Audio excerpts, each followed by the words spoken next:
Guys master থেকে grand মাস্টারে উঠতে আমার মাত্র 1 প্লেস লাগে। আমি কি পারবো মাস্টার থেকে গ্র্যান্ড মাস্টারে উঠতে? এদিকে আমার টিমমেট গুলো সব মরে গেছে। রিভাইভ করতে গিয়ে এমন একটা ঘটনা ঘটে তুমি দেখলে অবাক হবে। গাইজ আমার টিমমেট কে রিভাইভ করতেছিলাম, এই সময় গাড়ি নিয়ে এনিমি চলে আসে। আমি তার গাড়ি নিয়ে চলে যাই। এখনো কিন্তু 4 জন এনিমি অ্যালাইভ আছে, 2টা মাত্র কিল করছি। আর আমার কাছে কিন্তু 3টা মেডিকেটই আছে। কিরে ভাই গাড়ির এই অবস্থাকে বুঝলাম না, এর নাকি আমাকে 1 প্লাস দিবে নাকি মাইনাস দিবে? গাইজ তার আগে তোমাদের ভাই অনেক কষ্ট করে ভিডিও বানাই, তাও তোমাদের সাপোর্ট পাই না। একটু কষ্ট করে ভাইয়ের চ্যানেলটি সাবস্ক্রাইব করে দিবে। আমি আল্লাহর কাছে দোয়া করব সকল মা বাবা যেন ভালো থাকে, সুস্থ থাকে। প্লিজ ভাই তোমার ওই সুন্দর হাত দিয়ে একটা সাবস্ক্রাইব করে আসো।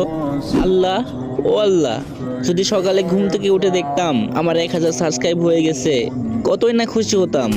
প্লিজ কলিজার ভাইরা একটা সাবস্ক্রাইব করে আসো। চাও না ভাই একটা সাবস্ক্রাইব করে আসো প্লিজ ভাই, তোমার পায়ে পড়ি। গাইজ একটা সাবস্ক্রাইব করে আসো। এত রিকোয়েস্ট করার পরও তোমরা সাবস্ক্রাইব করো না, কিন্তু কেন?